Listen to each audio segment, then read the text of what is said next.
My sister thought humiliating me would be the funniest moment of the family barbecue. She grabbed my arm, pointed at the long scar running across it, and laughed. 20 years later, and you still refuse to cover that ugly thing? The backyard erupted with laughter. I stayed quiet because arguing never changed anything. Then her husband, a retired Navy SEAL, looked at my arm. His smile disappeared instantly. He walked straight toward me, his eyes locked on the scar, and asked a question that made my heart stop. Who treated this wound? Nobody understood why he asked, until the next 5 minutes changed everything my family believed about me. I almost skipped my sister's annual 4th of July barbecue. For years, these family gatherings followed the same script. My younger sister, Melissa, loved being the center of attention. She had a joke ready for everyone, but somehow mine always cut the deepest. Most of the family laughed because it was easier than telling her she'd gone too far. I had learned that silence was usually the quickest way to end an uncomfortable moment. That afternoon, I pulled into her driveway carrying a bowl of homemade potato salad. Children chased each other across the backyard while country music drifted from outdoor speakers. The smell of grilled burgers filled the warm summer air. Melissa spotted me before I even reached the patio. "Well, look who finally showed up," she called loudly. "We were starting to think you found another excuse." A few relatives chuckled politely. I smiled. Traffic was worse than I expected. She rolled her eyes dramatically. "It's always something." I greeted my parents, hugged a few cousins, and settled into a chair near the edge of the yard. I preferred listening over talking anyway. It kept family visits peaceful. Or, at least it usually did. The short sleeves of my shirt exposed the long scar running from my wrist almost to my elbow. It was impossible to hide unless I wore long sleeves, even during the hottest days of summer. Melissa noticed it within minutes. She pointed her drink toward my arm. "You still don't cover that thing?" Conversations nearby slowed. She laughed before I could answer. "I mean, seriously, nobody wants to stare at that every time they're trying to eat." A few uncomfortable laughs escaped around the table. Someone quietly looked down at their plate. Another cousin pretended to check his phone. I simply reached for my glass of lemonade.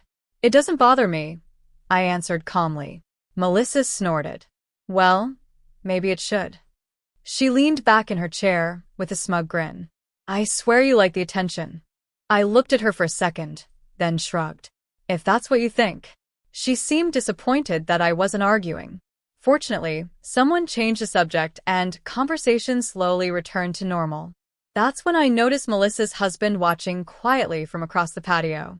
David had married into our family 3 years earlier. Before retiring, he'd spent more than 2 decades serving as a Navy SEAL. Unlike Melissa, he rarely spoke unless he actually had something worth saying. Throughout dinner, he barely joined the conversation. Instead, every so often his eyes drifted back toward my left arm. At first, I assumed he was simply curious. Then, dessert was served. As I reached across the picnic table for a slice of pie, my sleeve pulled back slightly farther.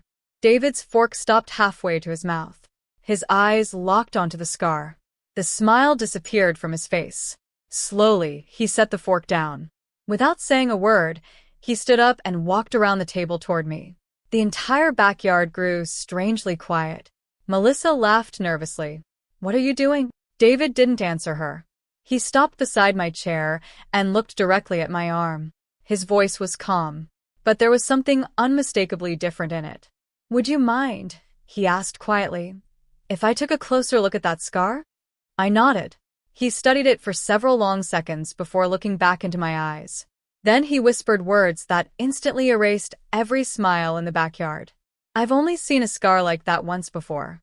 Nobody spoke. Even the children running through the backyard seemed to sense something had changed. David never took his eyes off my arm. "I've only seen a scar like that once before," he repeated quietly. Melissa forced a laugh. "Oh, come on, David. It's just a scar." He didn't even glance at her. "No," he said calmly. "It isn't."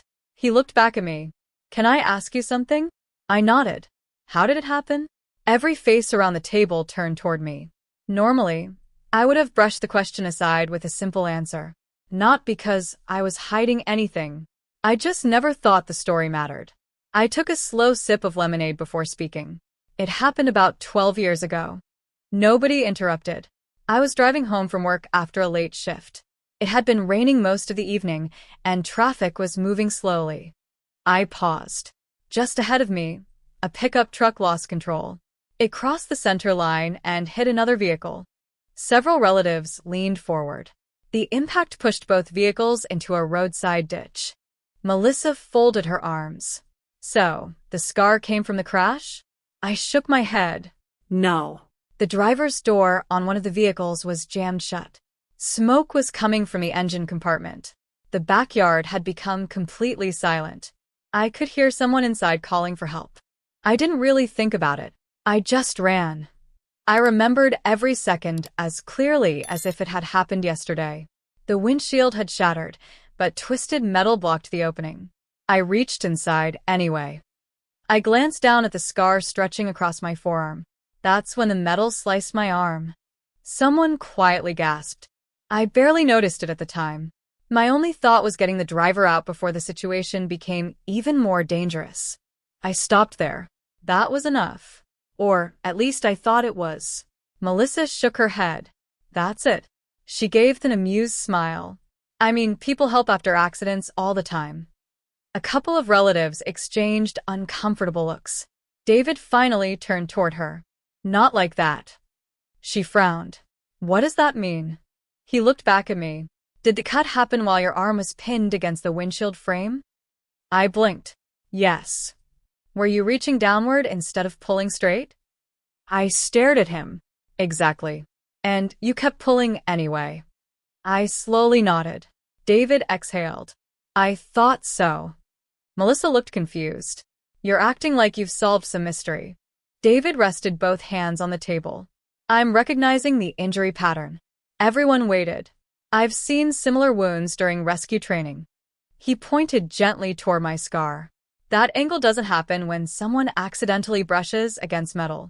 It happens when a person refuses to let go, even while the metal is cutting deeper with every second. No one said a word. David looked around the table before continuing.